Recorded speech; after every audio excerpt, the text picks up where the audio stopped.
Okay, the recording is started. Today I want to start with inviting you to fill the questionnaire of a student's opinion on my teaching. You know that to any subject that you attend, you are required to fill the questionnaire to get your opinion. Before I give you the instructions, because I want, I want to start the filling of the questionnaire today. I am required to give the students the opportunity during the lecture time to fill the questionnaire. Before opening the questionnaire and giving to you the information to fill it, I want to explain briefly, because this is another requirement for teachers. I want to explain you briefly how the information that is collected is used. First, I really would like that you take the time to fill it, because this is also very important for me personally, because I try to make the best use of the feedback from students. So please take the time to fill it. I will leave it open until next Sunday, April 23rd. So if you don't want to fill it now for some reason, please take the time to fill it before I close it. It is extremely important for me to get as many responses as possible. So I am sending now an email through Virtuale to invite all the students, including those who did not attend today, to fill it. I am also sending all the information on the chat, on the Teams chat. Let me just send it right now, so you get all the invitation and all the information that you need, but please wait a moment before starting filling it. And if you can help me to spread the voice with your colleagues, I really would appreciate that, okay? And this is at a personal level, but in any case, I want to explain to you how the data are used by the university and by the individual teachers. So first, the information is used by the university to evaluate the quality of the teaching and to gauge the opinion of the students. So it is an opportunity for you to raise your voice with respect to the university, because actually the results are used to plan the evolution of the teaching activities for the future, and the results are used to distribute resources to the departments, not only individual, not the individual professors. They use the results from the questionnaire to distribute resources to the departments, because the departments are the responsible bodies for the teaching activities, and therefore the resources are managed by the departments themselves. And again, the university uses the results to distribute the resources. Important thing, the results are used by the university in a quantitative form. What does this mean? You know that the questionnaire has two parts. In the first part, you are required to fill boxes, to provide a quantitative judgment by filling a questionnaire that is formed by, just 1 second, I'm sorry, I need to switch the phone off.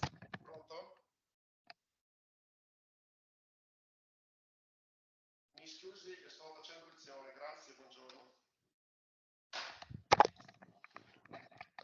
Sorry. So in the first part, you have closed answer questions to reply, and you are required to give a quantitative assessment. And therefore, in the first part, basically you provide scores. And this is the information that is used by the university. In the second part, there are text boxes where you provide your written opinion. This second part is not used by the university because for the obvious reason that they need to automatically evaluate the results. And therefore, in the second part, what you write there, it is nevertheless extremely important because it is used by the individual teachers. So besides the use of the university, which I already explained, the results are used by the individual teachers in order to get information that is, of course, useful at the personal level. In my case, I really benefit from this information because I am shaping my teaching and also the subjects depending on the student's opinion. Of course, it has an effect after 1 year. I see the results of the questionnaire after 6 months, but nevertheless, it is, of course, important to provide a feedback for the benefit of the future students. I am particularly using the second part of the questionnaire. Of course, I am interested also in your quantitative assessment, but the most important part for me is the second part, because of course I take the time to read what you write. And given that it's free text, of course, you can provide a more detailed assessment. I can better perceive your personal opinion, your feeling. It's not easy to perceive your feeling with a quantitative evaluation. So please take the time also to fill the second part. It doesn't matter if you are happy or if you are not. Your feedback is anyway important. It's even more important for me if you are not happy. But even if you are happy, please take the time to write I am happy, because it is a confirmation. And it is, again, for me, you know, it is a real benefit. I am dedicating a lot of time to write tutorial documents, to think what are the useful innovation that I can introduce in my teaching, but I really need the support of the students because your opinion is more informed than mine.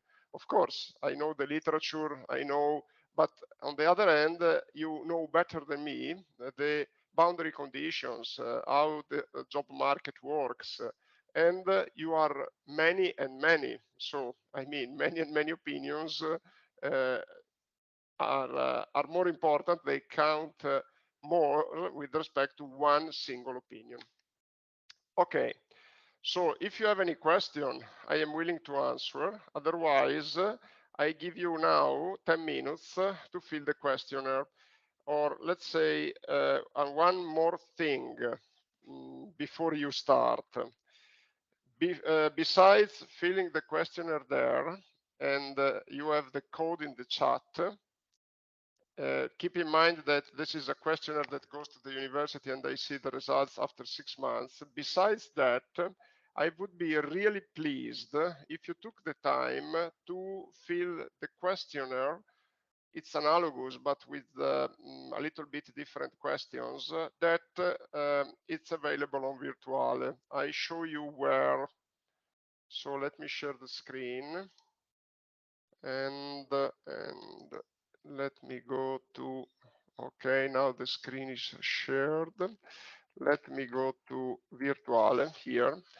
This is the page of Virtuale of our course. So if you go and just below the introduction, I put today the survey of students' opinion, and it is an anonymous survey.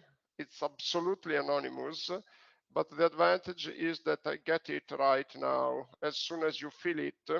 So, and the advantage is that I put there more targeted questions.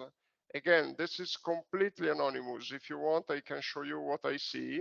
What I see is your responses, but absolutely I can't see who compiled it. In fact, in principle, you can also compile it several times because there is no memory of the system that you, or I think there is no memory of the system, but in any case, I don't see your name. And please let me know if you don't see it for some reason. If you click on it, you get to the questionnaire page. In my case, you see that it's not possible for me to attend it, but I hope that for you it's working. If it is not, please let me know now and we try to solve the problem, okay? So as I said, I give you 10 minutes to compile both the questionnaires.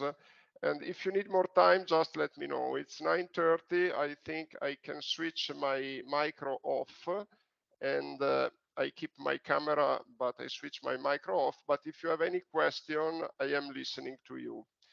Do you have any question right now before starting?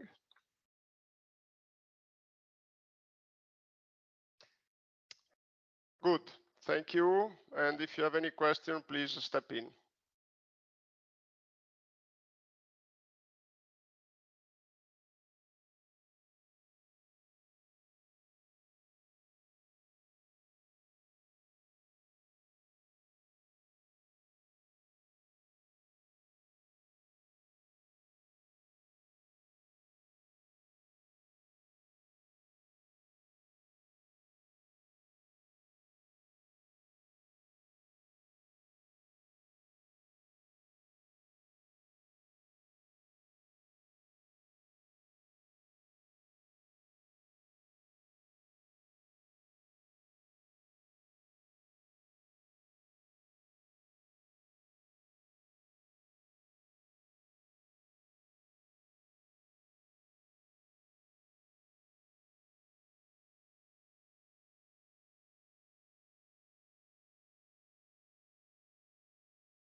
Prof.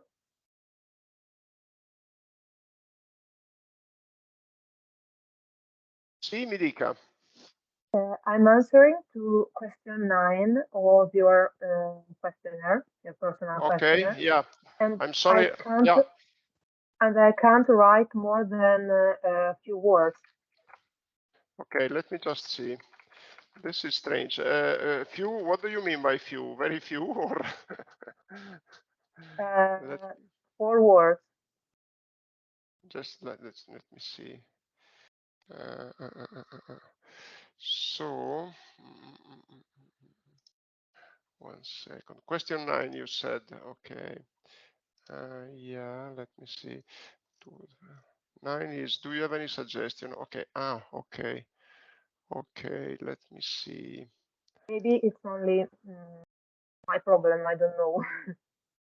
I don't know, just 1 second, because I never got this.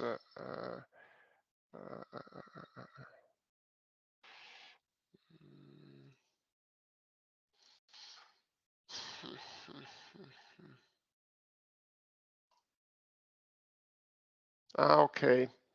I see why. Okay, max length of the text. That 1 second.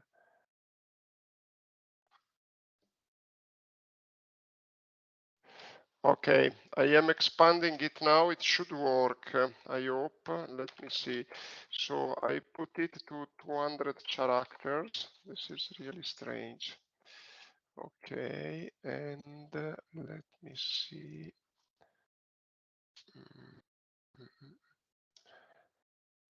Can you please see if now it's you are allowed to write more? Yes, I try. Okay, very good. Thank you very much for the suggestion. This is strange. I never got it before. Okay, thanks.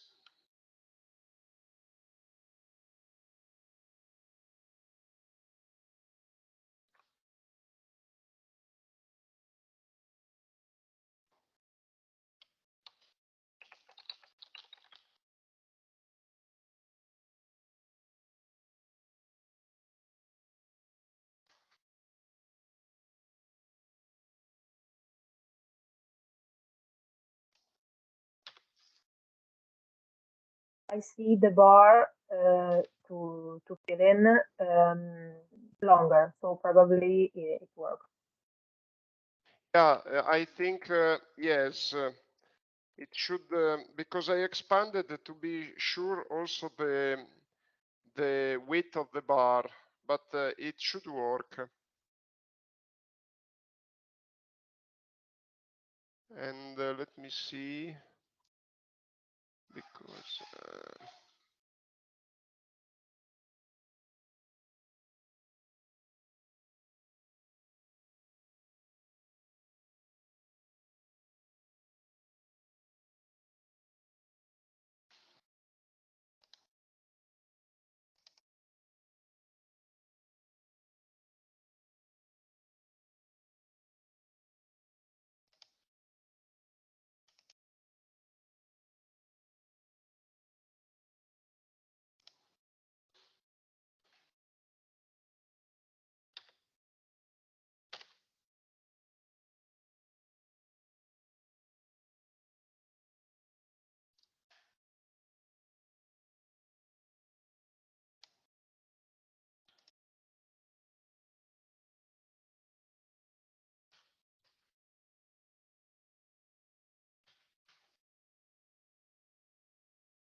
I succeeded in writing what I wanted to do.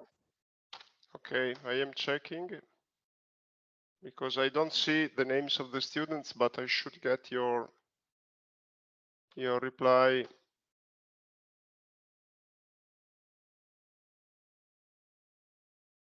I don't see it yet, but I'll tell you. Did you submit it already? No, not yet, because when I recharged the page, some answer got lost.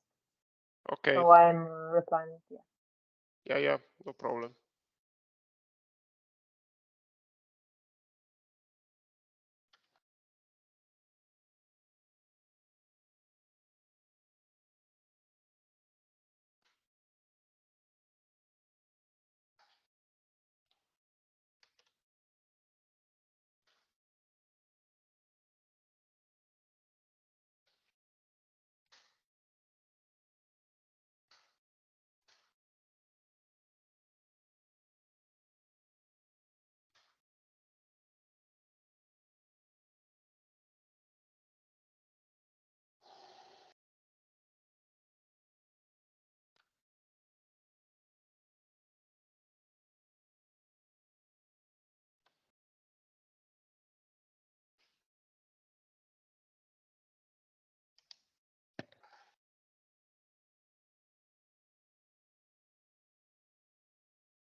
Okay, I think we can move forward. Of course, you still have time to complete your task.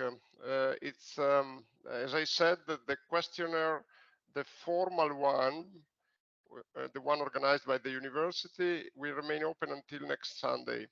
And also my questionnaire will remain open forever. So if you want to send another response later on, I think you are allowed to. And in any case, your first response may be submitted even later, so it's no problem at all. Okay, thank you very much. And let me just, because as I said, I can't see the results, but I can check. That many of you, yes, have already finished. So I think I can start with the lecture. Okay. Now, today, first, let me share the screen. Good, and let me share the screen of my website, and let me see. Here we are. Mm, mm, mm, mm, mm, mm, mm. 1 second. Okay. Good. Tutorials of climate change adaptation. No, not this one. Just 1 second. Here we are. So today is April 20. So let's look at the calendar first of all, because next time that we meet is May 8th. We have a long break because, as I said, next week I am abroad, and then May 1st is a public holiday in Italy, and also we don't have lectures anymore on Thursday because we only have another one which is planned on May 25th. But as you know, now the remaining lectures should be held in physical presence by me, with the exception of the last one. But as I anticipated to you, my plan is also to anticipate the last one by organizing a field trip. So in any case, let me be very clear. Next time that we meet is May 8th. The field trip may be organized as I anticipated to you on Thursday. It may be May 11 or May 18, depending on the availability of the Casalecchio Gate on the Reno River to students for visits by students. I will inform you before May 8th on the date, because of course I am not here physically, but I am at a conference, but I am always connected. So during this period, from now to May 8th, I am available for any question that you may have online. And so please contact me by email, and I will inform you through the chat and through Virtuale of the date of the field trip. So if the date is May 11 or May 18, then we close the lectures on May 22nd in physical presence. So we are anticipating with the field trip the lecture of May 25. I also like to close in physical presence the last lecture, and I also would be very pleased if you made an effort to attend on that day. I am anyway teaching in streaming, but if you made an effort to attend physically, I think it's a good opportunity also to say goodbye for what lectures are concerned. Of course, we will meet again in the future, but May 22nd will be the last lecture. So it will be a good opportunity to say goodbye in presence, and if you are there, I would be also pleased to bring you to the bar for a coffee. And it's usually a great pleasure also to take some time to discuss about other things and not only the topics that are related to climate change adaptation.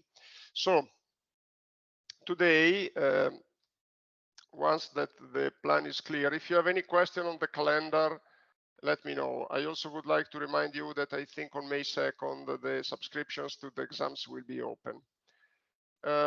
Let me now look at the links, and as you see, we have still some web pages to explore, and in particular, our attention will be focused in the future, starting from May 8th, in the last part of the course on decision theory, which is extremely important. We already anticipated design of climate change adaptation actions. I need to shift the order of the links. I think we will skip assessment of human impact, so I will remove this link if finally we skip it. I will leave there the link of climate models. It's not something that may show up at the exam. I'm not lecturing on climate models, but the web page is very clear, and I think it may be a useful information for you. So I leave it there. I will leave it there. I will remove assessment of human impact and will leave climate models there, and for your interest. But again, it's not a subject, climate models, it's not a subject for the exam. Today, I am lecturing about a topic which is not mentioned in any of these links because I am preparing the related lecture, and I am preparing it. Actually, I have a lecture already prepared, but there is a lot of innovation concerning what I'm talking today, and therefore I am preparing a new lecture. I think you will have a link that will be made available quite soon.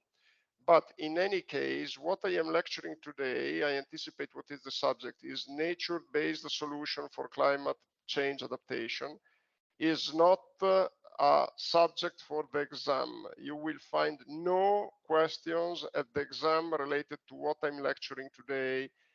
You will find the link later on, but it's again not a subject for the exam. And why? The reason is very simple. In terms of nature-based solutions, what we have available is essentially a narrative and a report of experiments. A narrative to recognize their value, which is fine, and as I said, a report on the results of experimental trials, because these experimental trials are needed in order to prove the efficiency of these solutions. But we still don't have a technical guideline for the design.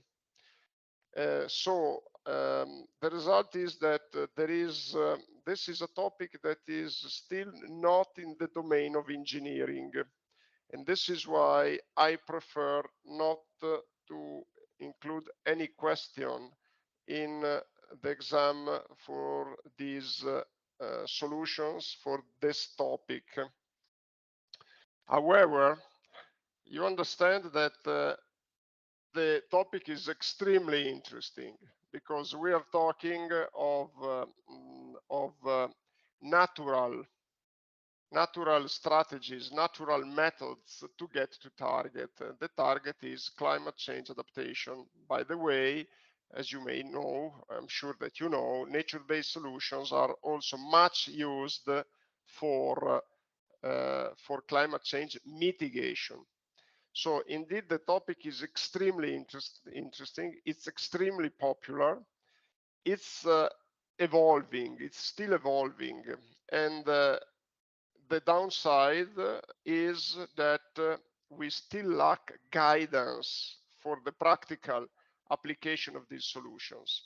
And I will explain you during my lectures today the reasons, and I will try to explain to you the literature. I am mainly referring to open access material and public domain material, but I will also refer to some information that is not public domain, or let me say, it's open but not public domain. What it means is that you can access the information on the web, but you cannot reuse it.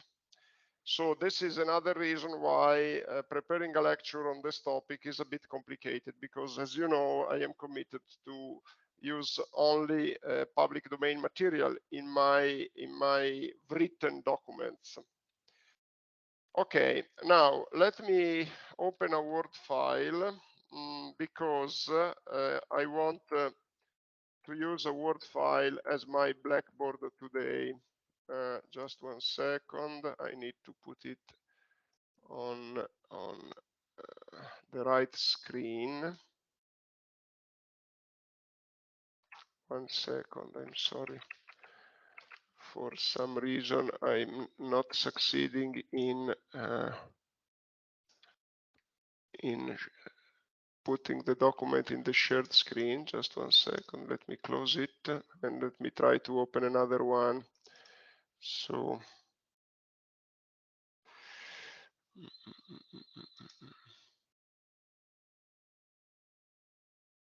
okay, let me see. Now it is on the right screen. Okay, good. New document, perfect. And okay. Let me just put it okay in full full width of the screen, and then yeah, but in this case it's not a good idea. It's not a good idea because if I put it in this way, let me see. No, it's not. It's not a good thing. And also, just you have to be patient with me because for some reason, okay. Yes, I need to terminate the application. Give me 1 second. Okay.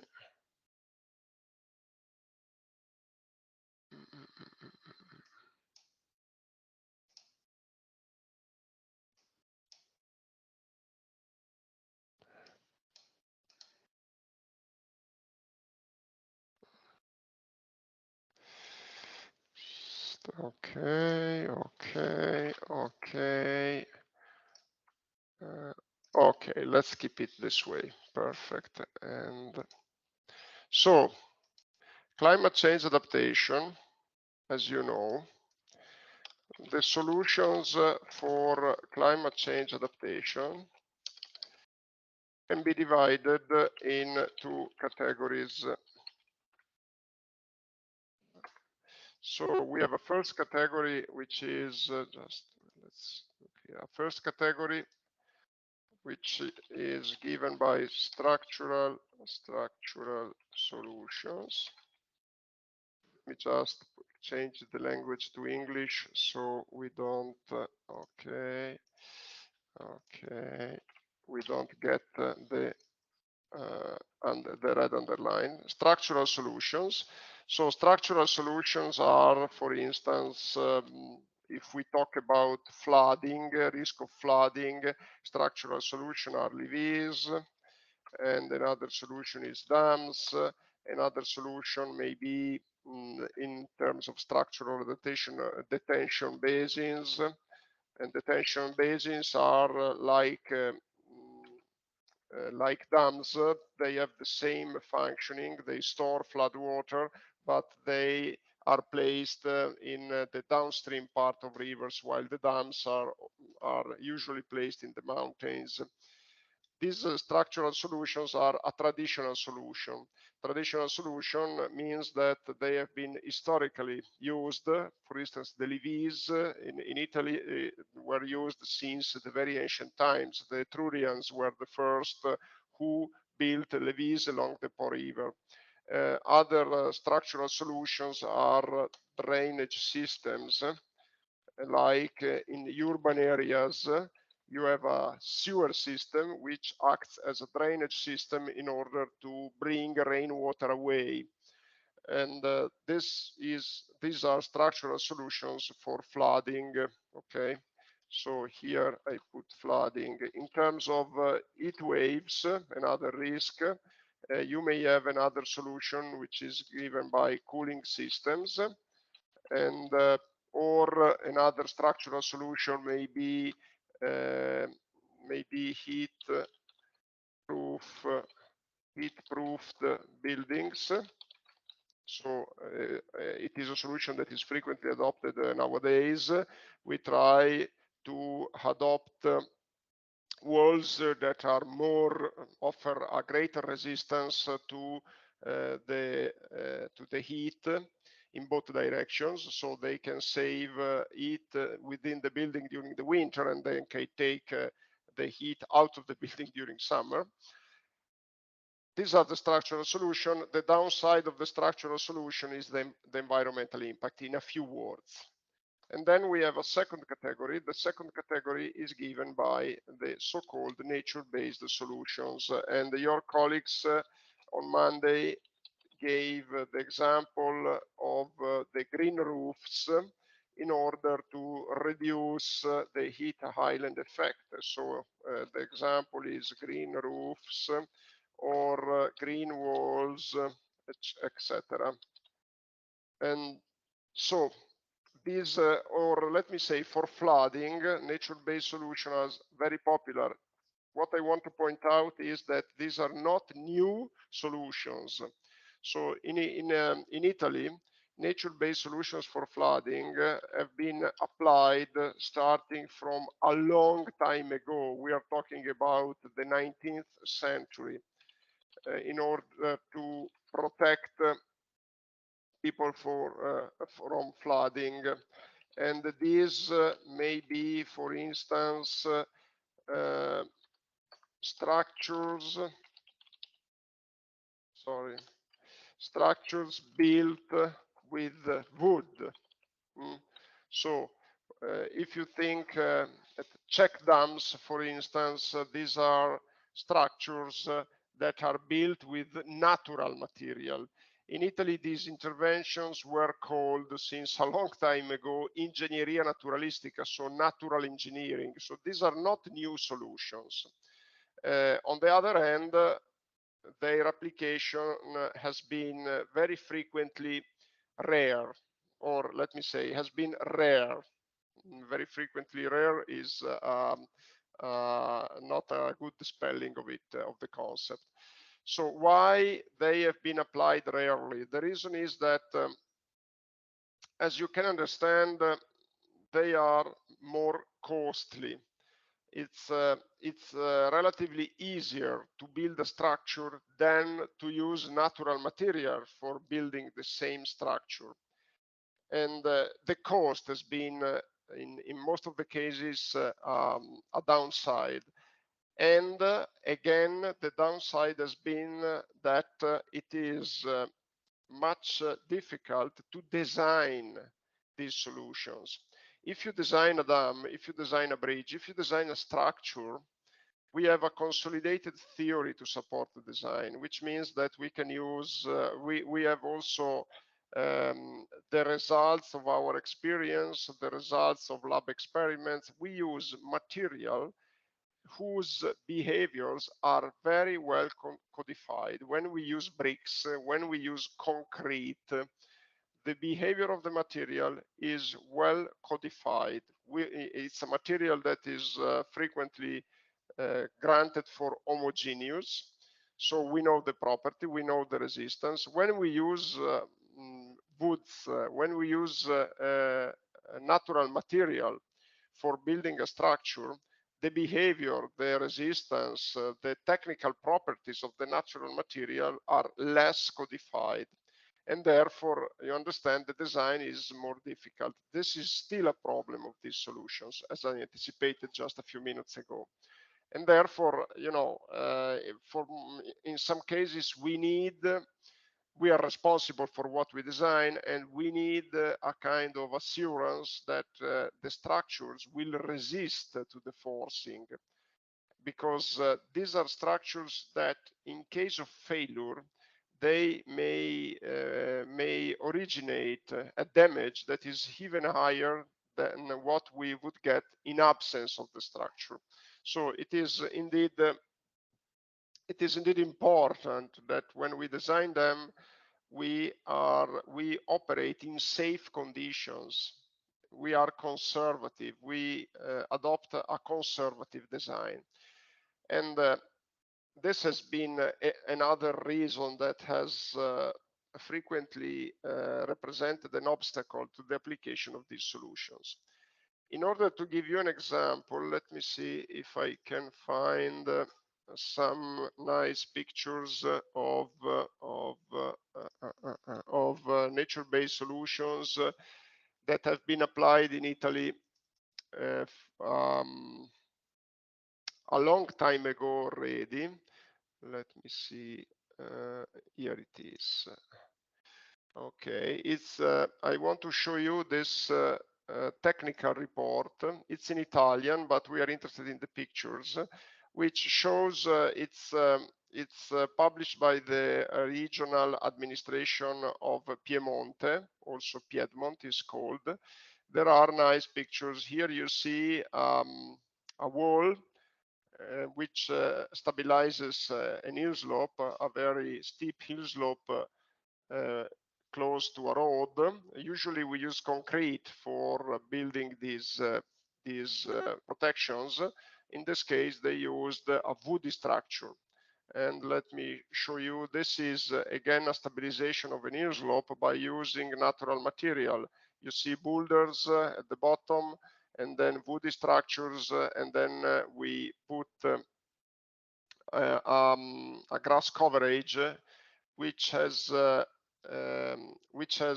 is particularly strong. It offers this grass coverage is characterized by a very good resistance to cutting and to the forcing, which tend to destabilize the hill slope. So it is another nice example, and let me see other examples here. Stabilization of an hill slope again, and you see here on the left that there is a small channel that is protected against erosion by using boulders. And there are several. This is a stabilization of an hill slope with living materials, which is another very interesting option, because of course if you use dead wood, it has a shorter duration with respect to living woods, and this is very frequently used in Italy. The problem with the living material is once again the technical behaviors for living organisms are subjected to changes in time and are more difficult to decipher on technical basis. And you can find several pictures. If you look in Google in Italian for Ingegneria Naturalistica, there are several pictures and several manuals like this one, several. What you find in these manuals, it's suggestions for possible solutions. Usually you don't find technical indication for design. Let me close it. So the popularity of nature-based solutions, even if they are, in principle, they are well known since a long time ago, is much increased today. Is much increased today because the increasing impact of climate change is forcing us to find new solutions, and it's forcing us on the one hand to solve the problem, so to find solutions to adapt to it. On the other hand, I anticipated already to you that any solution has an impact, and therefore we have the second requirement of minimizing the impact of our solutions. The impact can get different forms. So maybe an impact in terms of CO2 emissions, because, for instance, structural interventions during the construction works usually imply a lot of CO2 emissions. And in some cases, also the management of these structures requires a lot of CO2 emissions. For instance, some of these structural interventions need a lot of energy. Some of them, in a way, can produce also energy. Like if you think of a dam requires a lot of energy for its management. On the other hand, it may also produce energy. But other structural solutions, they don't produce energy, maybe, and still a lot of energy is required for the maintenance and the management. And also we may have an impact in terms of visual impact on the landscape, visual appearance of the landscape, which translates into socioeconomic impact, because of course if you have an impact on the landscape, you may have an impact on tourism, you may have an impact on the commercial activities, and all of these issues are becoming clearer and clearer, but they were not so clear even 50 years ago. So the panorama, the setting, the boundary condition have changed a lot in the past 50 years, and also in the past 20 years. I would say that even in the past 10 years, we can recognize an evolving attitude towards nature-based solution and structural interventions.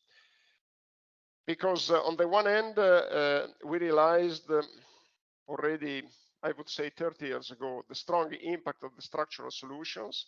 On the other hand, we are increasingly recognizing that only by coupling different solutions, we may obtain a long-lasting adaptation, a long-lasting mitigation of climate change. So the increasing popularity of nature-based solutions has stimulated a lot of research and a lot of interest in the administrations to solve the main problem. And the main problem, once again, is the lack of technical guidelines for their design. In order to discuss nature-based solution and how we are looking for technical guidelines, I would like to refer to a recent report that was published by the European Environmental Agency. The report is here. So the website where you can find this report, I will put the link in my web pages, but for now, I want to give you the link here. This is the link. I put it in the chat, so if you want, you can go there soon. Link to EEA report on nature-based solutions. It's here. This report has the nice feature. Now you have it in the chat. This report has the nice feature that is open access and public domain. And in fact, let me open it in PDF, because here it's the web page. You can read the report here, also in full screen. And but I think for me to teach, it's more convenient to use it by showing to you the PDF. You can download the PDF here. I already downloaded it. I think it should be already open somewhere. It's here. Okay, good. I am mainly referring to the figures. So what I'm doing today is to use this report by looking at the figures in order to introduce and support the discussion. First of all, have a look at the second or third page, just 1 second here. And you see what's written here. Copyright notice. What I'm telling you now is a suggestion for checking by yourself if something is protected by copyright or not. And it is particularly relevant for you because you are getting close to preparing your final year project, and therefore you may get inspiration. For instance, nature-based solutions may be a very good topic for a final year project. A very good topic, but on the other hand, it's not easy to say something new. So maybe a very good topic for a narrative final year project, but from a technical point of view, I think it's still a bit tricky to make a final year project on nature-based solutions. But it may be an opportunity indeed. So knowing how to get information on the copyright is important. And you see here, the copyright is by the European Environment Agency. On the other hand, you see here reproduction is authorized provided the source is acknowledged, and so you can reproduce it. And still pay attention, because you see here cover photo, the copyright is not on the European Environment Agency, so I wouldn't reproduce this cover photo just to stay on the safe side. Okay, the cover photo is this one. Okay, so let's go through this report. First of all, I'm not focusing on the policies and on the policy side. There are several policies at the global level, which are, we cannot call them policies, but rather agreements, guidelines.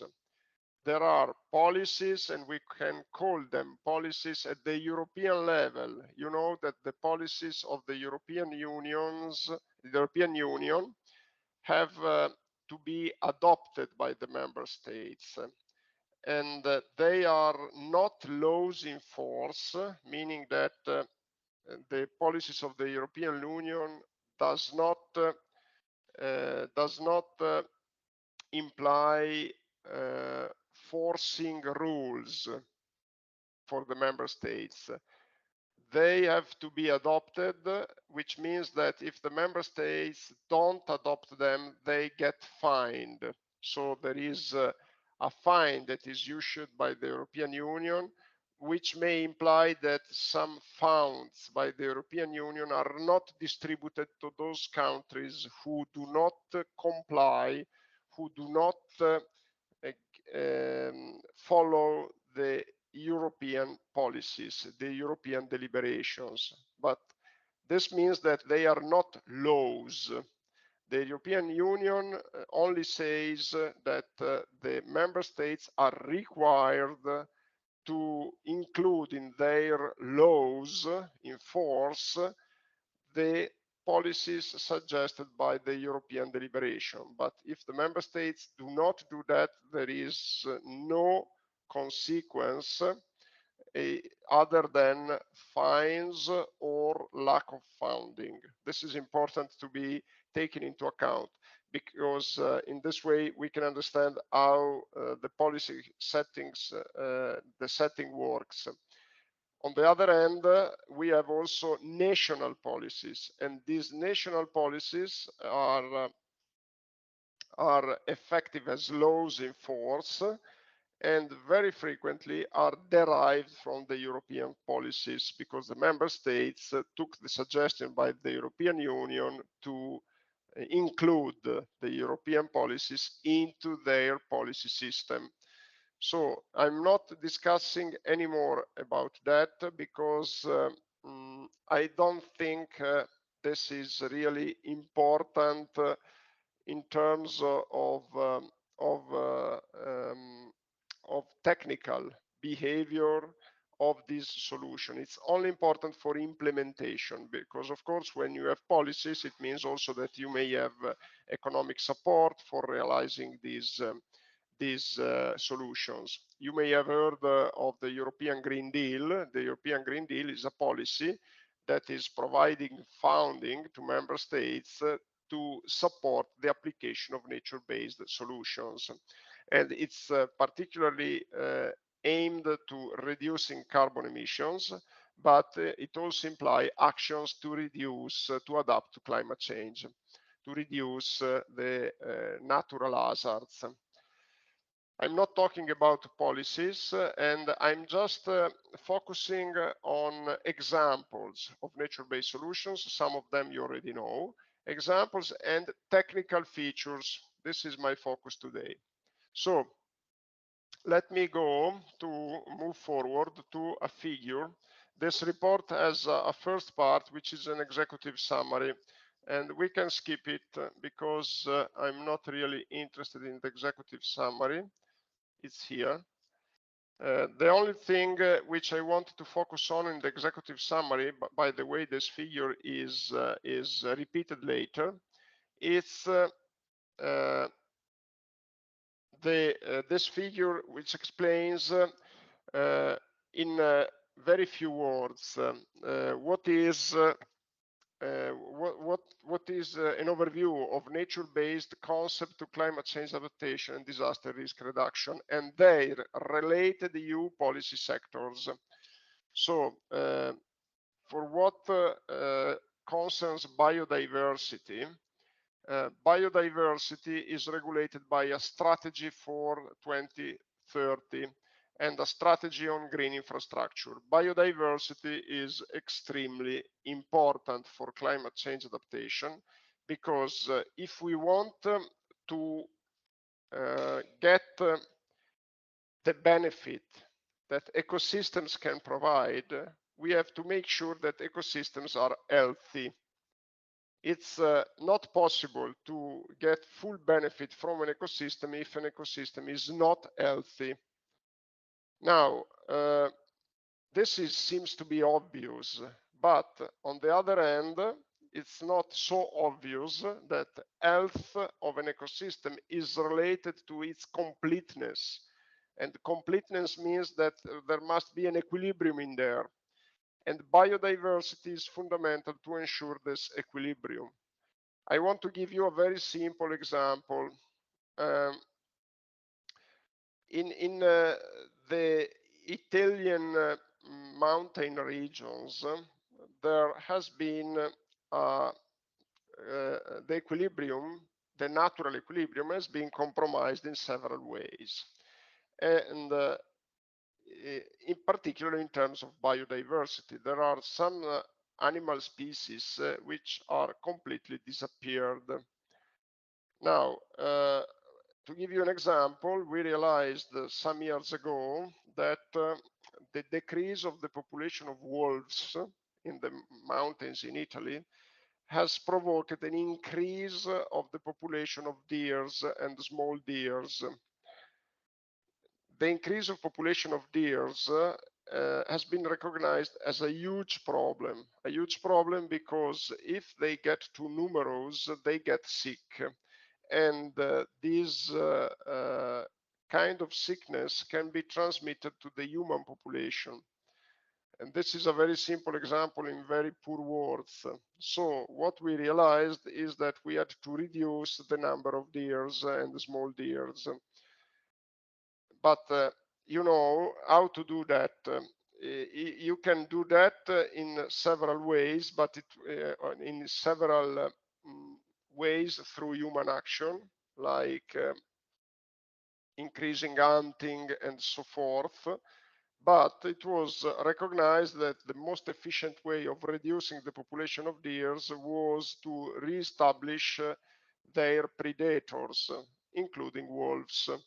And therefore, we succeeded in repopulating the mountains of Italy from the north to the south with wolves. On the other hand, now people are complaining because wolves are deemed to be dangerous for humans.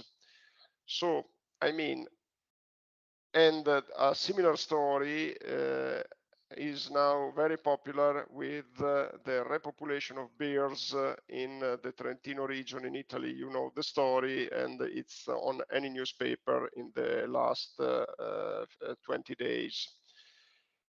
So, I mean, biodiversity has some implications. The reason why humans decreased biodiversity, it's not just for bad will, it is for trying to reach a compromise with the natural environment. Living within a fully natural environment is very difficult.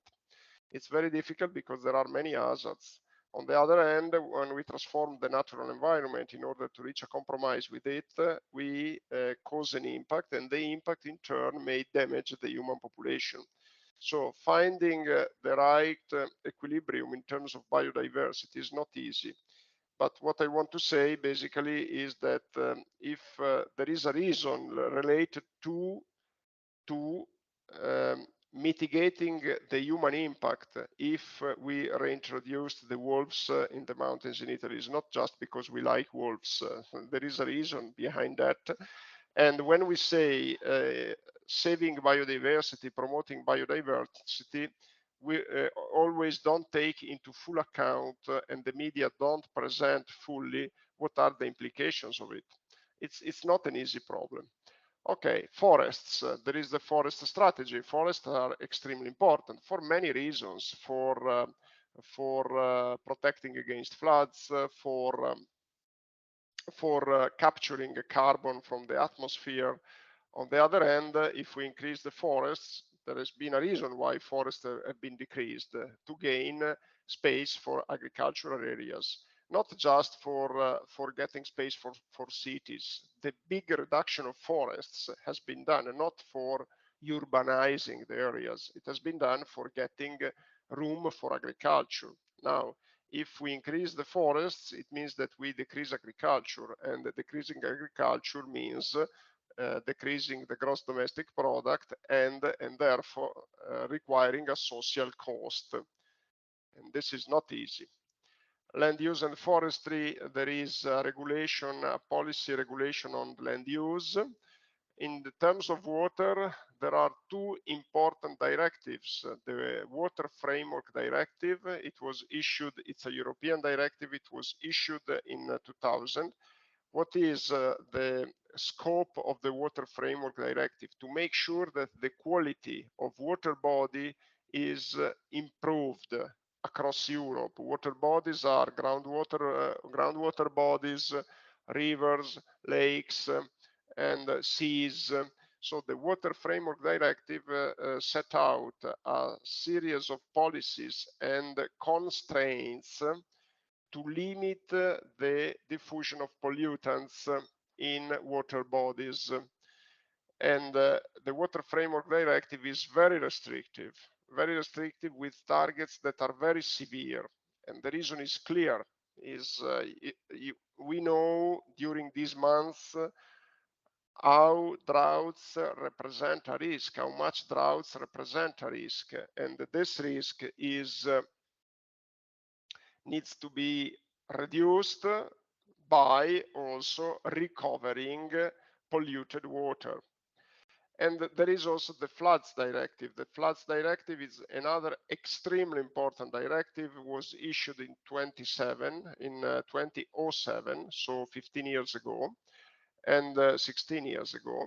The Floods Directive requires any member state to map the lands that are exposed to floods in order to provide technical indications for the protection of this area.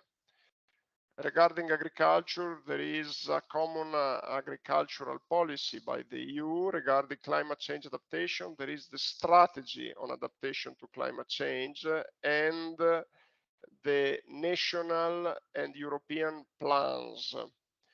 So, to be clearer, at the European level, there is a strategy and a plan for climate change adaptation.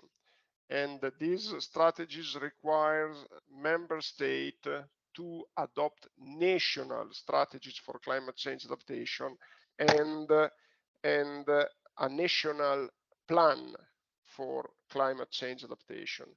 By the way, if we refer to Italy, let me open a website. You can find the strategy for climate change adaptation here. If you look for Strategia Nazionale Adattamento Cambiamenti Climatici, as I'm doing here, you see here Strategia Nazionale di Adattamento ai Cambiamenti Climatici is in Italian, but there is a document, and there is a document. There is a document.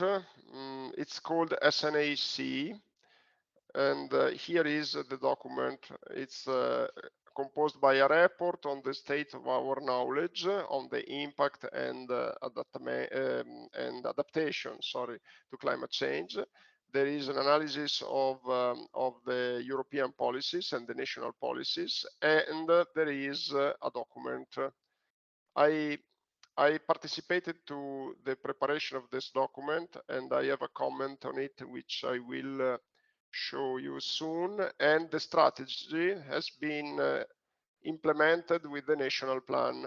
The national plan, if you follow the link, the national plan, basically it has been just published, and it's here.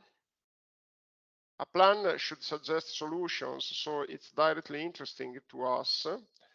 And here there is the document.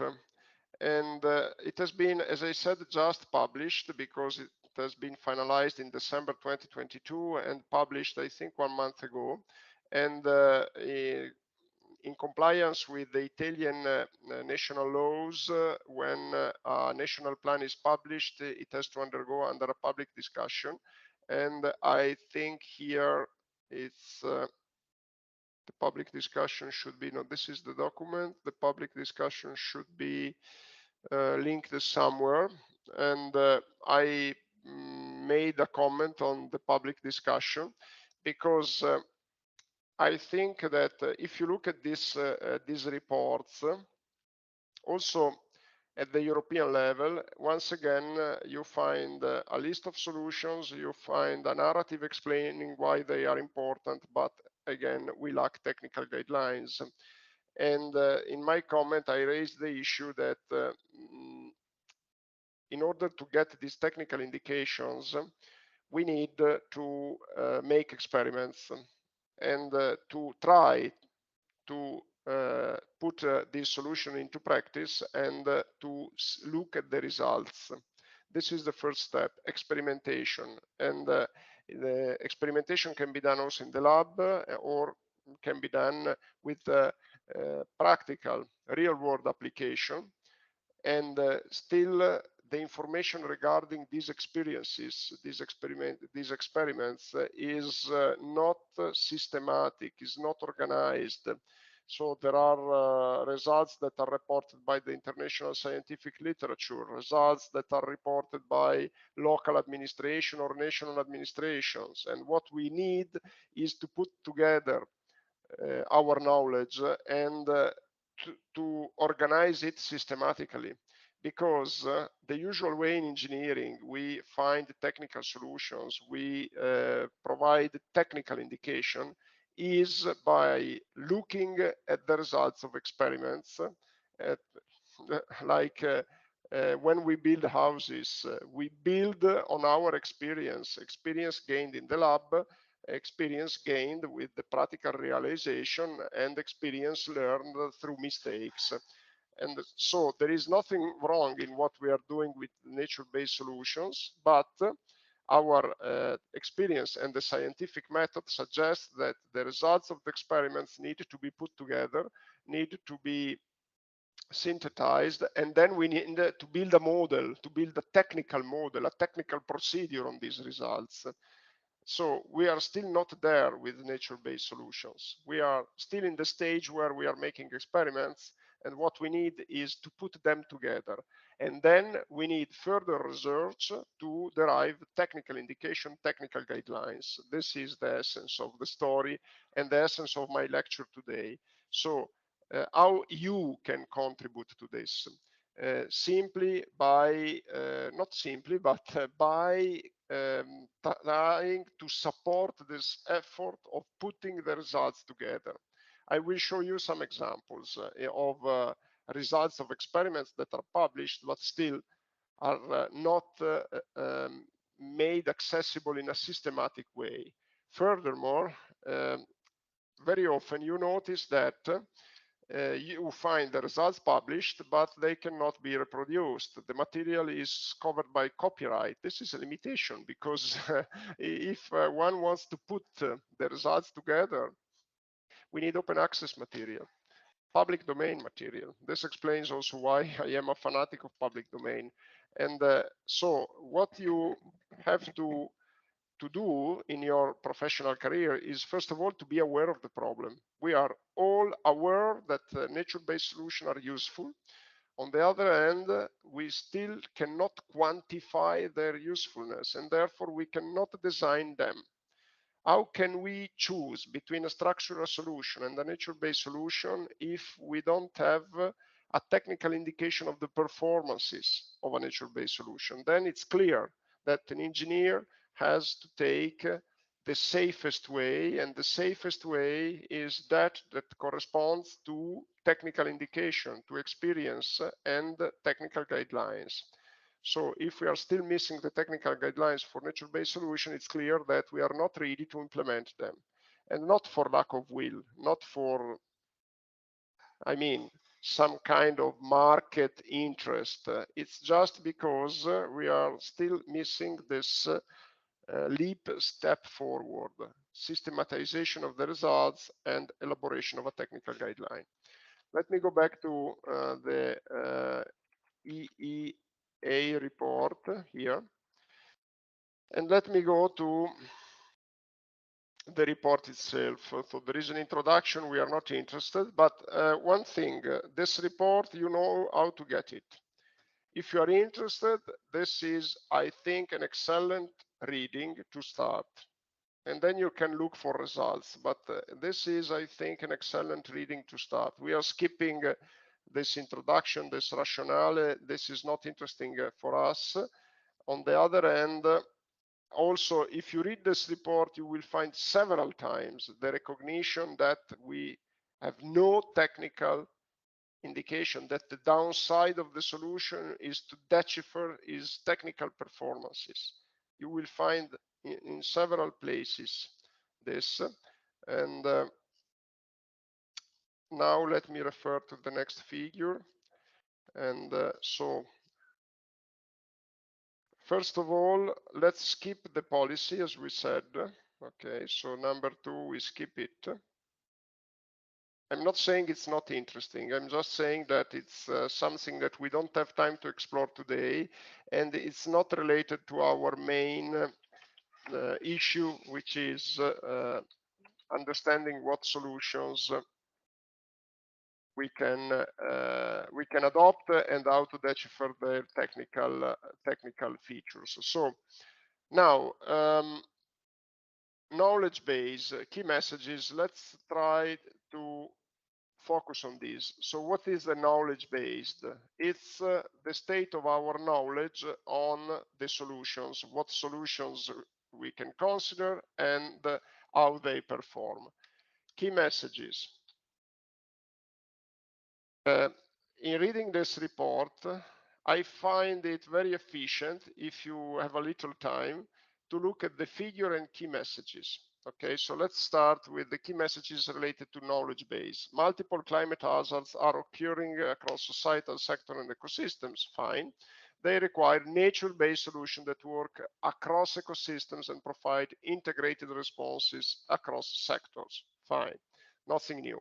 Nature-based solutions for climate change adaptation and disaster risk reduction involve various levels of intervention: conservation and restoration of ecosystems, sustainable management and climate proofing of ecosystems, and creation of new engineered ecosystem for reducing the impact of climate change.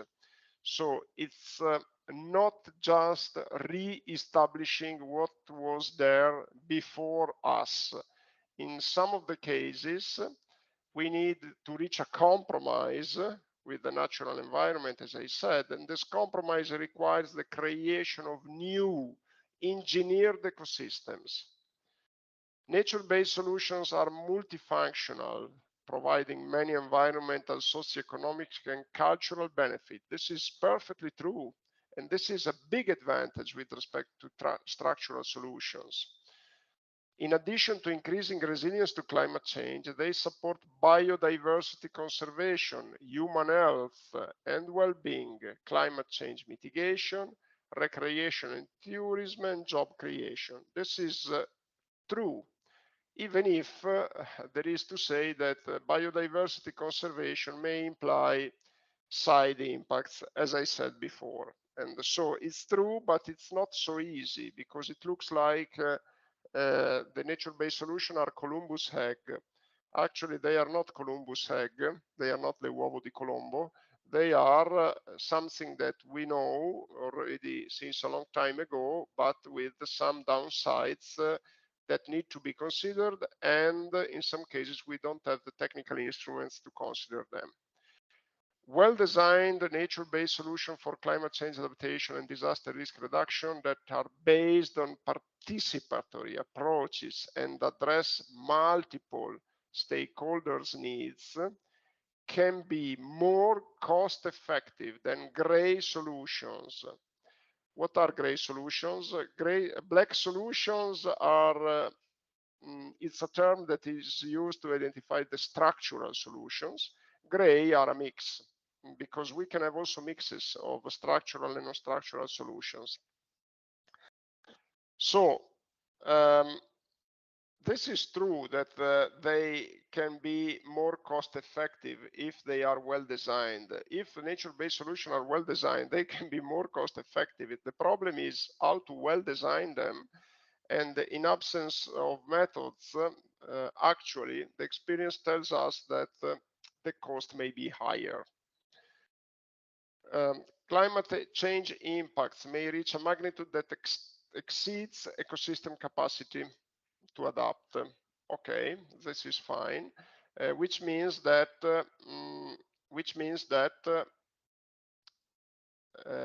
we have a negative feedback, because there is the impact of climate change, which is caused by also a decrease of biodiversity, a decrease in nature-based solutions, which causes a further degradation. Climate change causes a further degradation of ecosystems, and therefore there is a negative feedback. Okay, that's fine. So we need to avoid these negative feedbacks, and again, nature-based solutions have an advantage. Appropriate indicators, evaluation tools, and integrated assessment methods are needed to allow better evaluation and net effectiveness of nature-based solution. Let me emphasize this sentence. This is what I was saying during the past 90 minutes. So we need appropriate indicators, evaluation tools, and integrated assessment methods to allow better evaluation of net effectiveness. This is precisely what I mean with technical indications, with support to engineering design. Indicator is an indicator of efficiency, an indicator of performance. So we are still there with this problem. And you know, when I was teaching 20 years ago natural engineering to my students, I was at the same step. So, I mean, this is the real bottleneck. This is the real bottleneck. Okay, let's move forward, and let me refer to this figure. It is interesting. It doesn't say anything more. But it's interesting. It says that what are possible solutions? This is a first list of possible solutions. So in terms of water management, the climate hazards are water scarcity. In the second row, you see the indication of the hazards related to any single sector. So for the sector of water management, what is the hazard? It's water scarcity and water quality deterioration due to droughts, floods, and then landslides. Okay, what are the options, the solutions? Large-scale measures like river floodplain restoration, small-scale measures like urban rainwater harvesting. This is just a limited list. There are many more on that, and I just want to say that this is very clear. And what is the bottleneck here? Besides evaluating the performances, what is the bottleneck? The bottleneck is floodplain restoration. This is a well-known problem. In Italy, it's something that we have been considered for almost 100 years. Floodplains are used for agriculture. They are they have an enormous value in terms of agricultural production. Also, floodplains have been, in most of the cases, occupied by individual houses because the cost of building houses in the floodplain was much smaller. And some of these houses were illegally built, but some of them were then regularized later. So I'm not sure if I use the correct English term, but they paid a fee in order to get, after the construction, get authorized to remain there. So they were legally recognized to remain there. And this is called in Italian typically condono. Now, the problem is then if we want to restore the floodplain, the problem is to find solutions that are agriculturally friendly and to move these people, to buy out people from the floodplains. It has a relevant social cost. So it's a solution that is well known. We can also, in this case, we also have the technical means to design them. The problem here is the cost. Okay. Small scale measures, urban rainwater harvesting, this is fine. I mean, it is perfectly fine. We need to build, to provide tanks to equip new buildings and new courtyards with tanks to store rainwater. Who is paying for that? So in Bologna, there has been a support from the local administration some years ago for people to build them.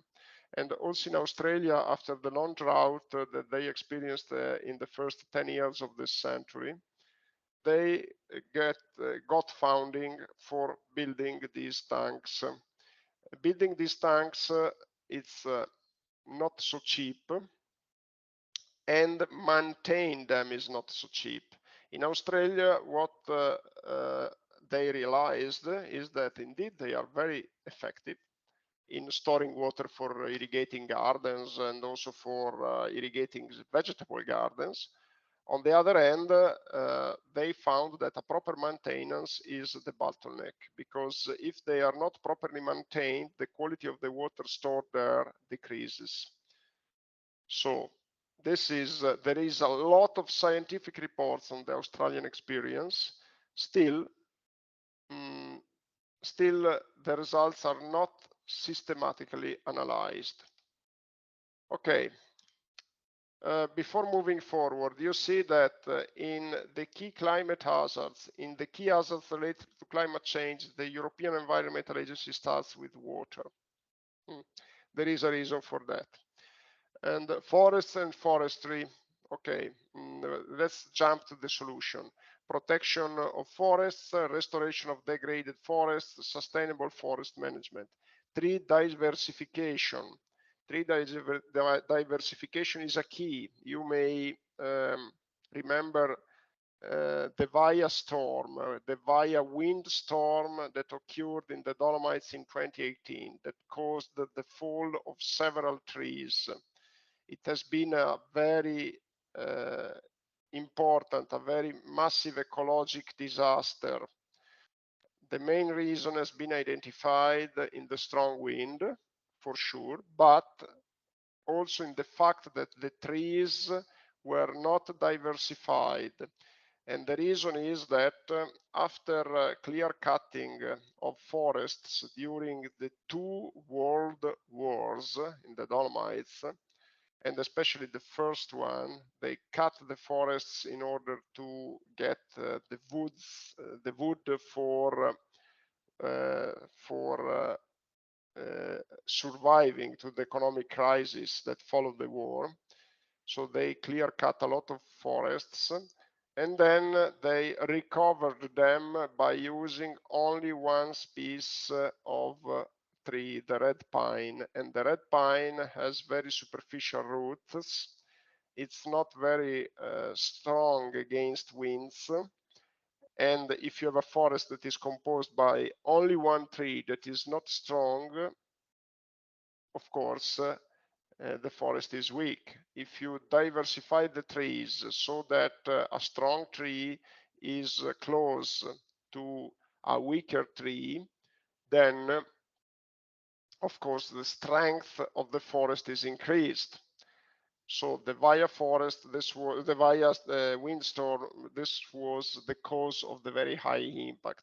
Why did they use only red pines? Because they grow faster and they provide a wood of very good quality. So nobody's saying that the red pine shouldn't be used. The only thing is that it should be coupled with other trees that maybe are less interesting from an economic and speed of growth point of view, but on the other hand, the diversification helps in strengthening the forest.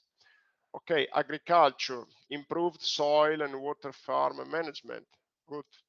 Crop type diversification and rotation. Agroforestry. Good. Urban areas, parks, urban forest, street trees, green building, green roof and walls. I already mentioned that in Italy it's not so easy. Nature-based solution for water management, bioswales detention points. What are bioswales? They are limited places where water from the sewer systems is treated by using biomethods, biological and natural methods. Coastal areas, rehabilitation and restoration of coastal habitats. This is extremely important. If we want to preserve beaches, we have to restore the natural environment of beaches, which is much different from what we see today. Near shore enhancement of coastal morphology, hybrid solutions. Hybrid means hybrid structural, non-structural. Okay, this is a first list. In the last hour, because I anticipated to you that I'm teaching also, today I'm teaching up to 11:45 for 3 hours. In the last hour, I will go through some examples of application. Now I am making a break of 15 minutes, the usual break. I need a coffee. Do you have any question? Okay, I leave you during the break with a poll in the chat, because given that this is the first time that I deliver this lecture in this way, I want to get your opinion on this. And again, the polls in the chat are anonymous. Okay, see you in 15 minutes.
Prof, we can't hear you.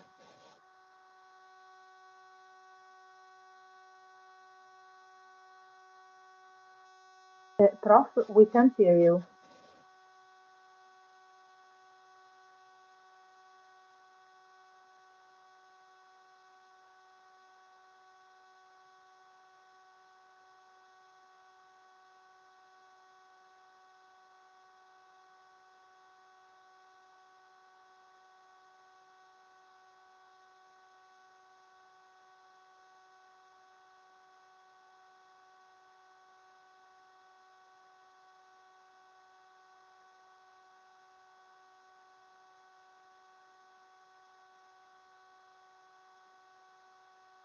Prof,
Prof, can you hear us?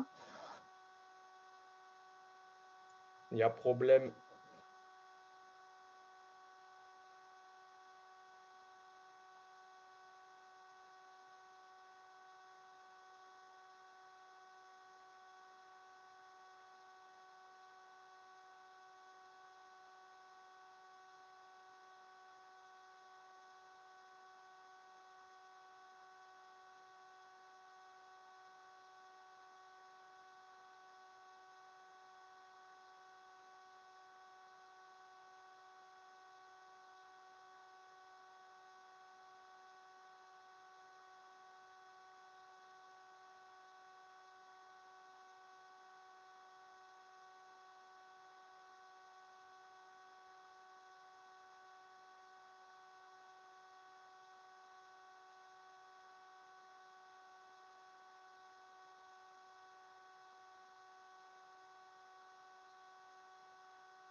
Prof.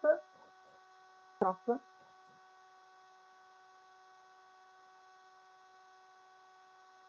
Prof, guardi la chat.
Let me try again. Can you hear me now?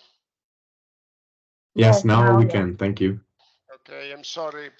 I'm very sorry. I didn't look at the chat because when I share the screen, I don't look at the chat, and I apologize. Okay, let me just try to get back to, first of all, I have to start the recording. Okay, so you will find 2 videos for today. Okay, just keep it in mind. I will highlight this. Just 1 second. Okay, perfect.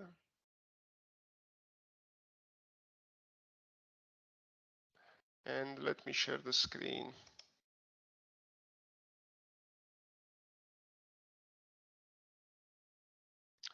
Good, thank you. So I try to summarize very quickly.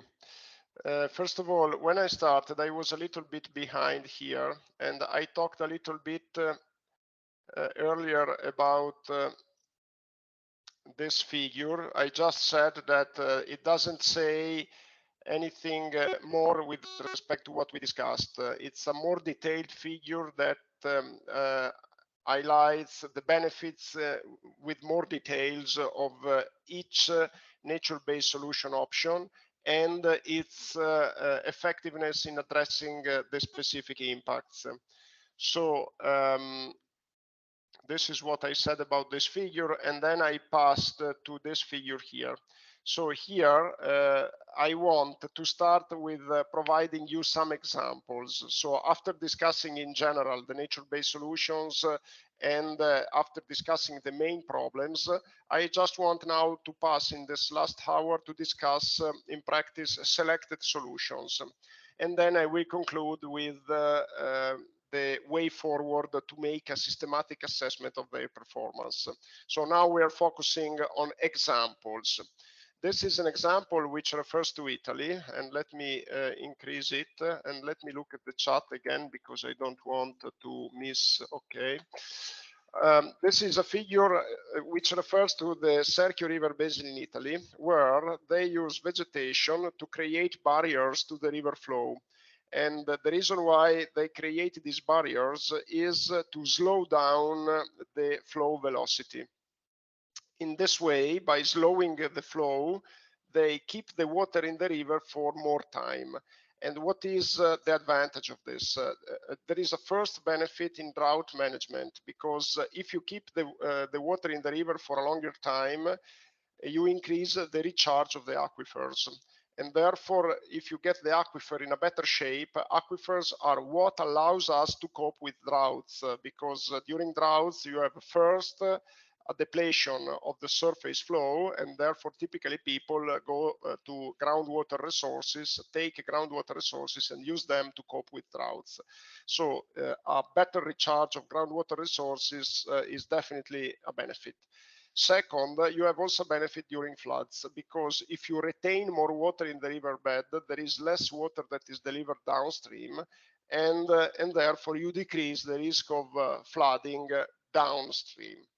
On the other hand, there is a possible downside here, because if we retain more water in the riverbed, we cause an increase of the water level. We know this. We know that a vegetated riverbed implies an increase of the flood levels.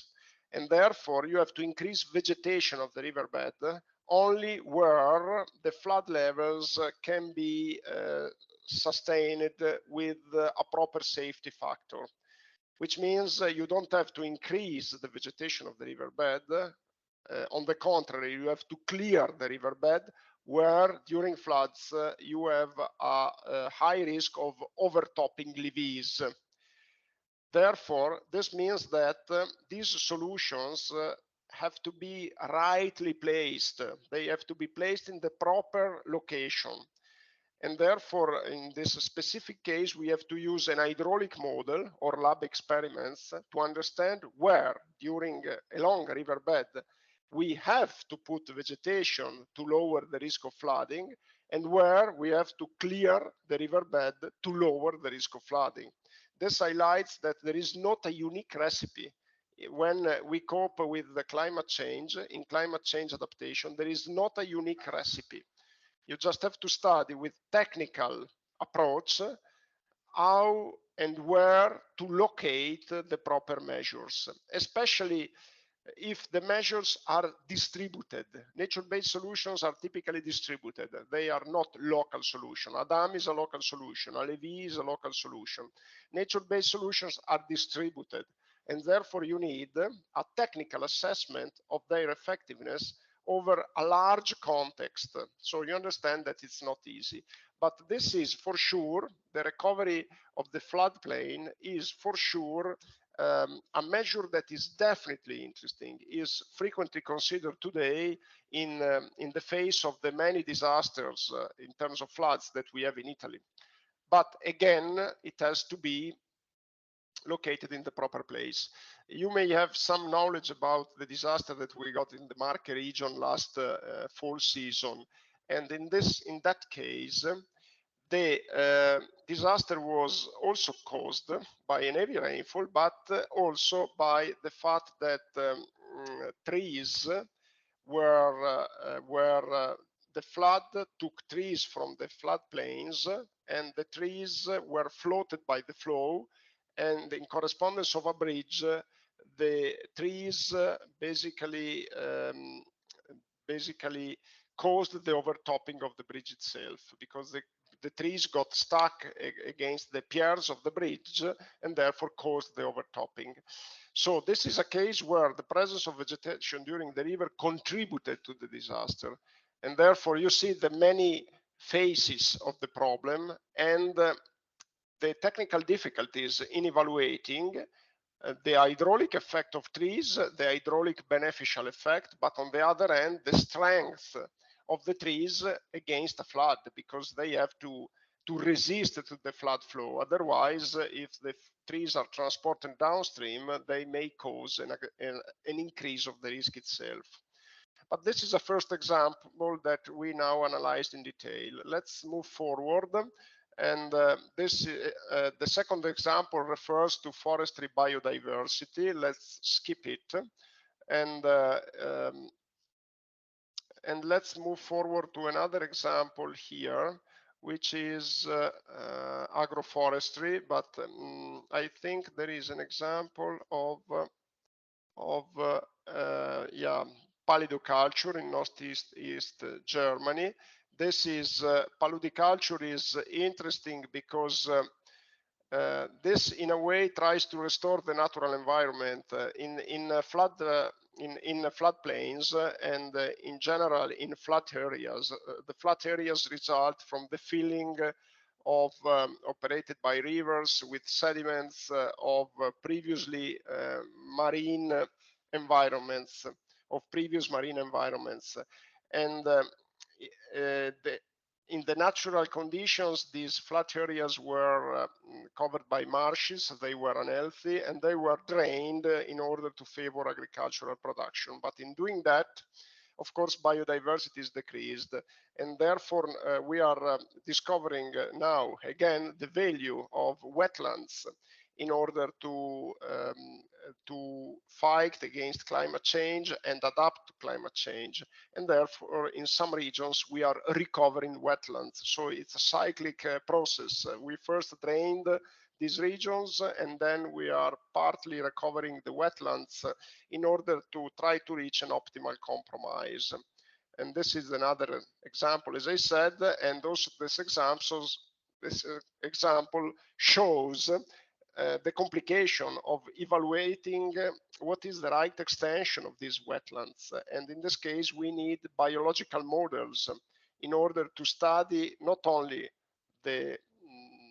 not the flood flows like in the previous example, but we need to study the biological functioning of these environments and their effect on the biodiversity, and therefore they effect on the mitigation of heat waves, on the mitigation of droughts, because wetlands also favor groundwater recharge. It's not an easy problem. Okay, now I want to move to another source. So I'm leaving this report. There are several other examples here. And for example, here there are street trees and then there are green roofs, which are discussed in detail. But I am leaving this and I am now passing to another source of information to give you other examples. And I want to refer, in this case, to one of my lectures on coastal engineering, which refers to nature-based solution for coastal protection. And here we are. Let's see. Just 1 second. Coast. Nature-based solution for coastal protection here. And there are some figures. I want to refer on the figures. Okay. This is vegetation recovery. Just 1 second. I want to enlarge it. Vegetation recovery on a beach.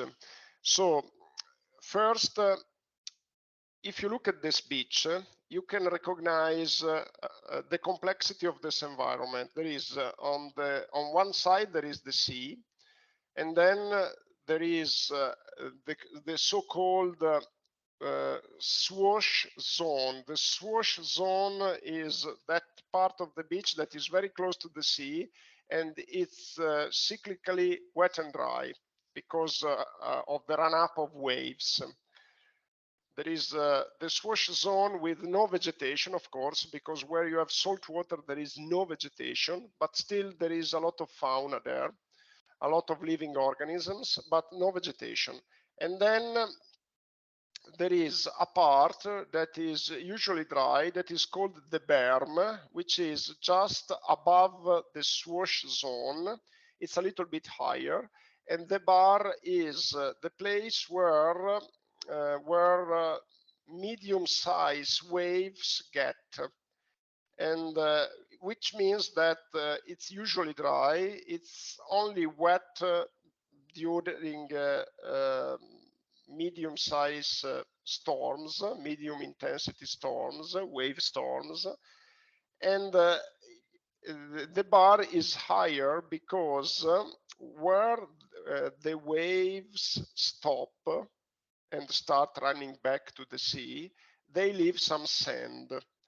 And therefore, this inversion of velocity, of direction of velocity, causes the deposition of sand, and therefore you get this higher part, which is called the berm. The berm is a protection of the beach, because this accumulation of sand is a protection.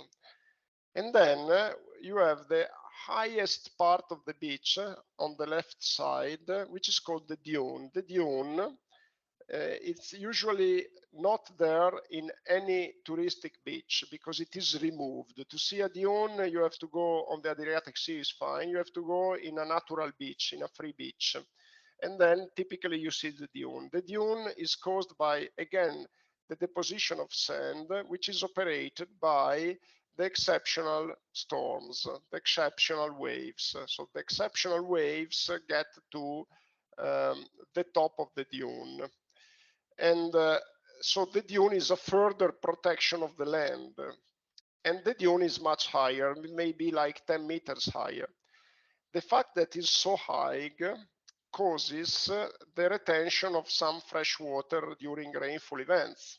So in the dune, you have once in a while, once in a very long while, you have some waves, exceptional waves, bringing salt water. But then, for most of the time, you have rainfall that is washing out the salt and it's feeding the dune with fresh water. So the moral of the story is that in the deep interior of the dune, you don't have salt water. You have dominance of fresh water with some salt, of course. And therefore, in the dune, we may have vegetation. In natural conditions, the dune is vegetated, okay? With human disturbance, this vegetation can be removed. Because, for instance, for the walking of humans or in general, because the humans may remove the dune itself. And therefore the dune gets weaker because without vegetation, the dune is exposed to wind, and therefore the sand can be transported by the wind into the land, which is not a good thing because the dune may disappear. And if it disappears, then the beach is more exposed to erosion. Therefore, a nature-based solution is the restoration of the vegetation over the dune, like it's done here. It's not easy. You have to use vegetation that has some resistance against the salt, because it's true that the dune contains fresh water, but it's also true that in any case, the dune gets salted spray during windy conditions, and therefore the vegetation has to resist. This vegetation over the dune is particularly fragile, needs to be protected. But this is a restoration that is frequently done. And of course, we base on our experience on the selection of the proper essences of the proper vegetation that has to be planted there. And also we use our experience in determining the correct density of the vegetation. But still, you understand that here designing such kind of intervention is not easy. One may prefer to rely on structures for beach protection, like seawalls, which offer more safety, of course, more security. On the other hand, you understand what is the great advantage of this solution. Okay, and let me move forward. Here you see later on, this is the result that you get. And you see that some of these species are protected by these protections in order to avoid that also animals can eat them. And especially the species, because you cannot use only one species, you have to make sure that there is diversity for the reasons that we discussed earlier. And therefore, the species that are more vulnerable to animals have to be protected. You see that it's not an easy task. Okay, now another reference. So let's forget my web page, and another reference, which I have a link. This is material that cannot be reused. So Let me give you the link. I put the link for you in the chat. Okay, now you have the link, and let me open it. This is a European project, a EU-founded project. It is called Urban Green Up. Let me see if you go in the bottom. Yeah, it's this project has received funding from the European Union's Horizon 2020 Research and Innovation Program. Good. So you may find several web pages like this one, because there have been several projects founded by the European Union, research projects devoted to nature-based solutions. And most of these projects made experiments. So here I am in the solution page of the project. There are also some tools that are provided in some of these web pages for the quantitative assessment of the effectiveness of the solutions. They are generally limited to the solutions that are more easy to decipher, more easy to model, like green roofs. Green roofs are relatively easy to design. It's relatively easy to estimate what is their performance. And also another simple, easy example is offered by rainwater harvesting. When sizing a rainwater tank and when planning its use, we have a good technical basis. So some of the nature-based solutions are relatively easy to design. And the two examples that I gave are indeed significant. I would say that the easiest is the water tank, and then also the green roof. When we turn, for instance, to green walls, it's much more difficult to design them. Okay, so solutions that are, let's scroll them down, that are described here. Planting and renewal of urban trees. Okay. Cooling trees, species to maximize cooling effect. And here you see where they have been applied. And we will open a couple of these pages. Shade trees, species to spread canopies. Arboreal areas around urban areas.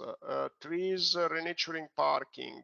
So I think the examples speak for themselves. Parklets, urban carbon sink, green resting areas, cycle and pedestrian green route, hydroponic green facade, and green facade with climbing plants, small scale urban livestock, community composting, urban orchards, climate smart greenhouses, etc., etc. So let's open, for instance, green roof, and let's see what we can find here. First, there is a technical description of how they are built. This is indeed useful. This information is goes a little bit inside the technical part of it. It's not very technical, but you have a basic information, and you have a description of the challenges that are addressed by this solution, and also the implantation soft. This nature-based solution can be built on any roof that resists more than, and here there is another technical indication, the inclination of the roof must be between 0 and 45 degrees. Depending on these conditions, the type of the green roof will be different. Okay. And amortization is in the short term, and the green roof gets the recovery of the investment between the 0 and 10 years. And also there is the opportunity to know more, and keep in mind that ask the expert. The project is finished, so I'm not really sure what happens. You see, basically it sends an email, but I'm not really sure if the email gets to target. And sorry, because I started the mailer and I need to stop it. Okay, now download the complete catalog. So let's see if we click on Valladolid. Basically, there is a description of all the interventions that has been done in Valladolid, because Valladolid is one of the case studies of this project, so they describe what has been done. Let's try to go to this one, Floating Gardens. And again, a description of how it has to be done: implantation, amortization, no amortization, and from a technical point of view, there is not much. Okay, so what is the moral of the story? You may explore several of these solutions. You find a description, as we saw, of a narrative description of how to build them, how to implement them. In some cases, you see some technical indication. For the green roofs, the technical indication was the max slope, and also you can find a little bit more detailed indications, but it's never the technical indication that you need for executive technical design. So still you see that the moral of the story is that if one has to design them, this is a problem. This is a problem. You get many questions during the design, like for instance, okay, a green wall. Green wall, what is the benefit in terms of heat protection? What is the benefit in terms of intercepted rainwater? So what is the benefit in terms of reduction of sewer flow? This is a bit of a problem. And another example that I can give to you, there is a nature-based solution that is widely used, which is related to rainwater. Instead of bringing rainwater to the sewer system, the idea is to infiltrate the rainwater into the ground. So the pipes that collect the the rainwater from the roofs are not directed towards the sewer system, but they are simply put into the ground, and the water is infiltrated in the ground. But the problem is that we need to make sure that the soil around the house doesn't get saturated, because otherwise you may get your courtyard that is flooded by water, which may be a problem for many reasons. So this is definitely to be avoided, because then if the courtyard is flooded, then water goes into the street and then into the sewer system. So there is a negative impact of this solution. So how can we estimate the infiltration capacity of the soil?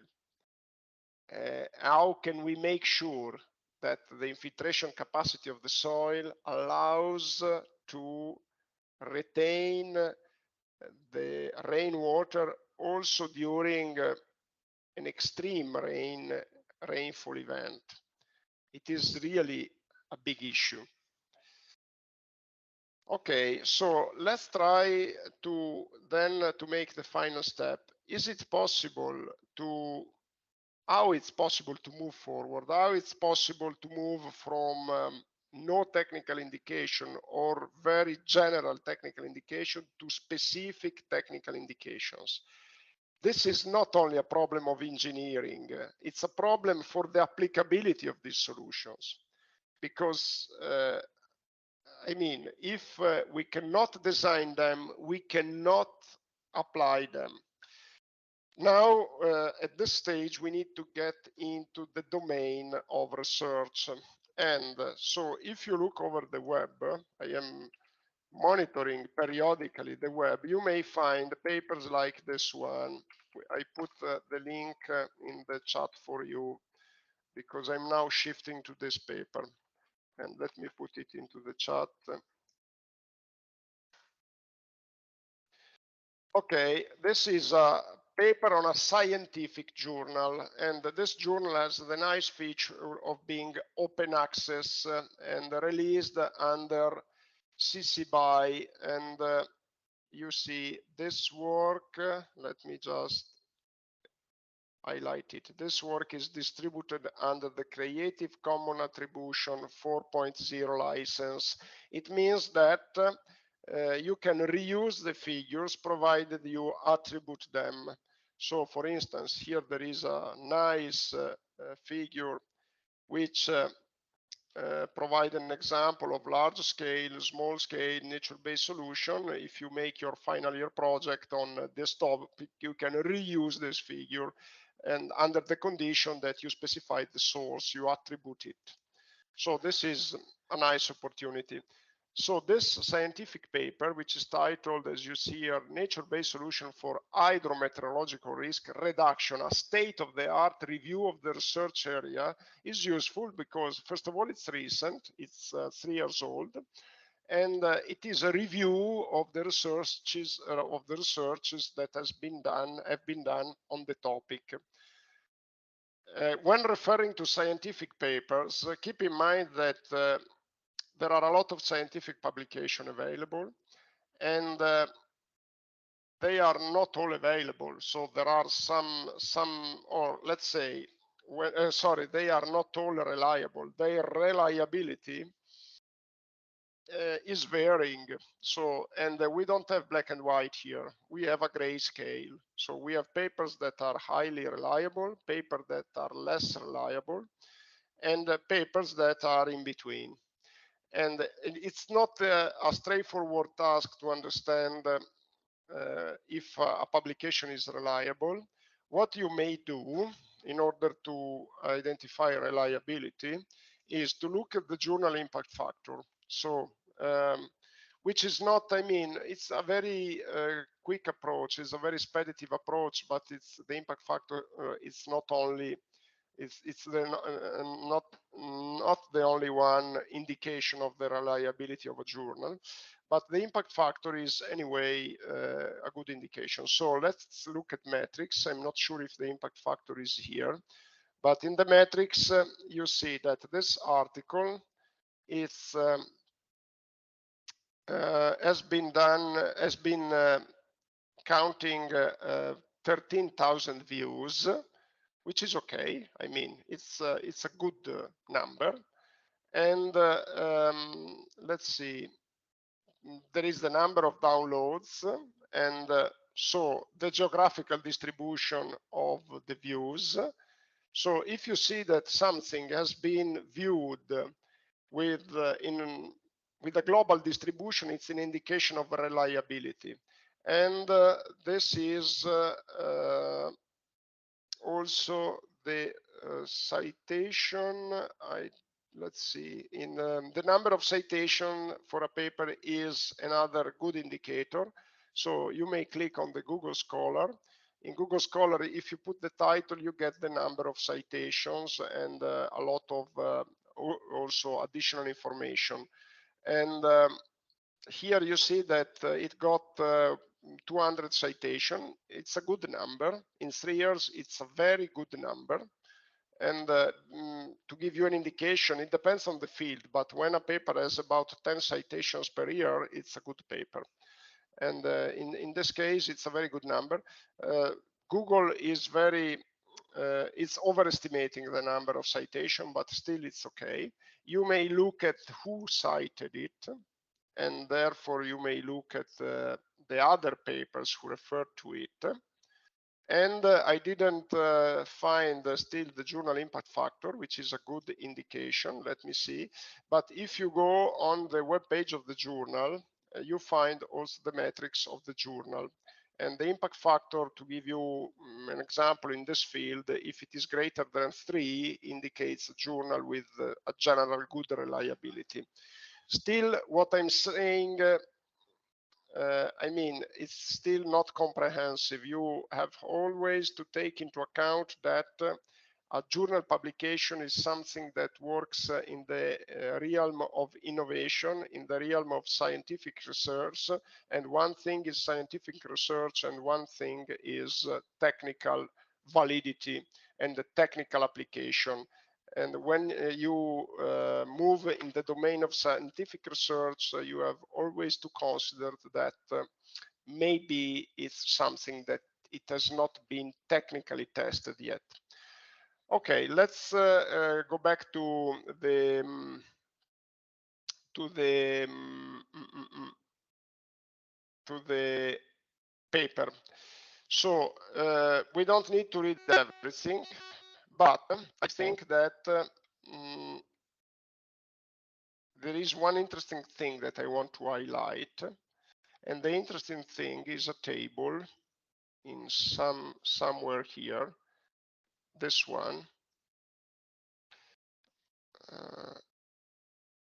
Summary of runoff volume and peak flow reduction effectiveness, co-benefits and costs of small-scale nature-based solution measures. So let's look at this table. I hope that I can find.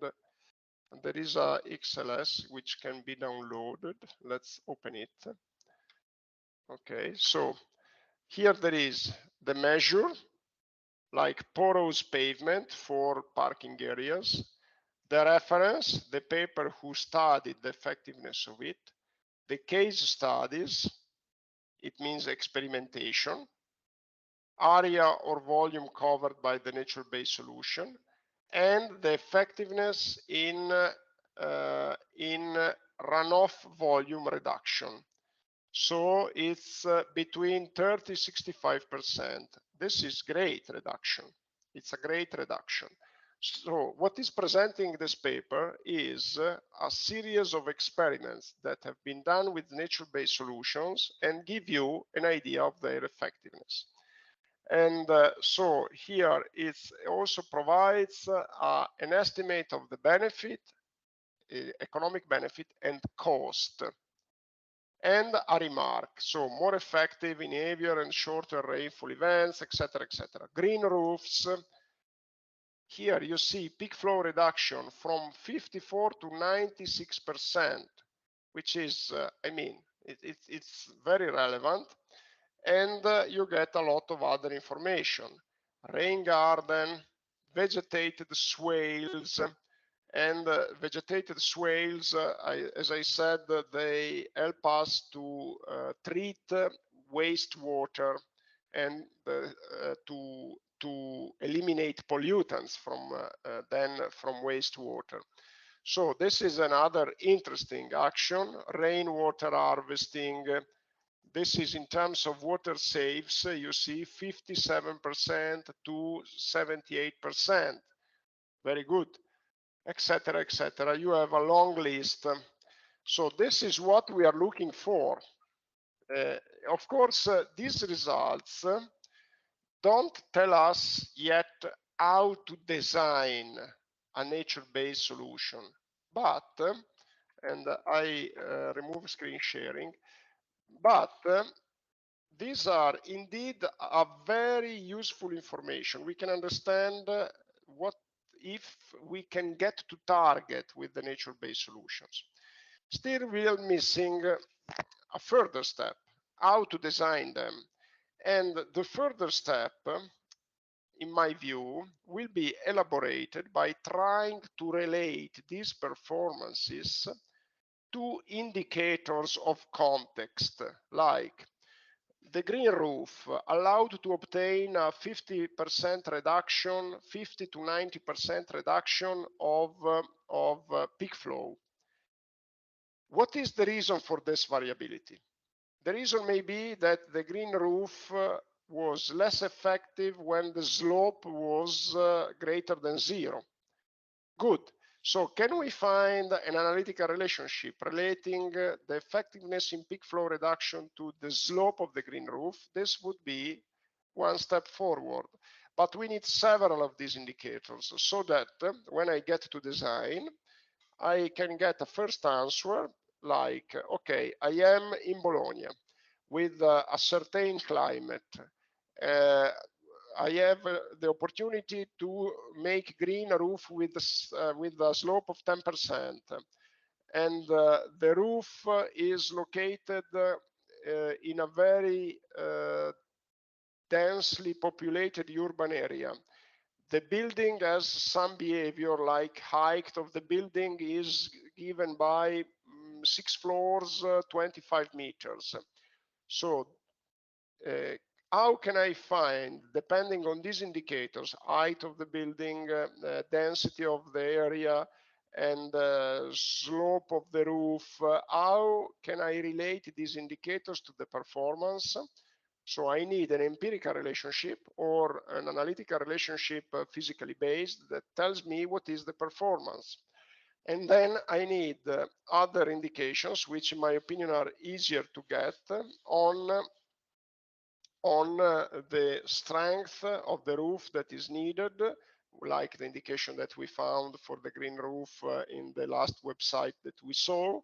And we need other technical indications on how to size it. So first I get a technical indication regarding the suitability of the solution, and then I need a technical indication on how to size the solution. This is the further step forward that I need. If I look at the literature, like I found the last paper that I've shown to you, I can find an help to move forward. On the other hand, this help is not yet available in textbooks, in written guidelines. You don't have a systematic information on it. So at the present stage, you need to move forward by collecting the information yourself. This is the moral of the story. So I'm not really sure if you know why I put these two pools in the chat, because I'm not really sure, given that I was trying to organize the lecture online and also I had some technical problem. I'm not really sure if the train of thoughts and the logic of the lecture was useful to you, but in any case, I take as an encouragement the fact that you wrote positively to regarding the interest of the solution. And if you didn't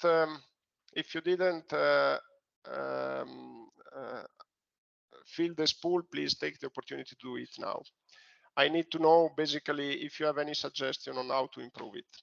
Do you have any question?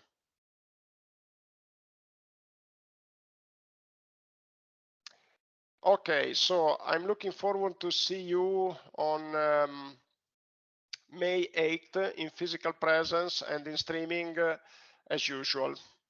Thank you very much and enjoy these 2 weeks. And if you have any question, any need, any suggestion, as usual, please feel free to write me. Thanks. Thank you very much. Bye.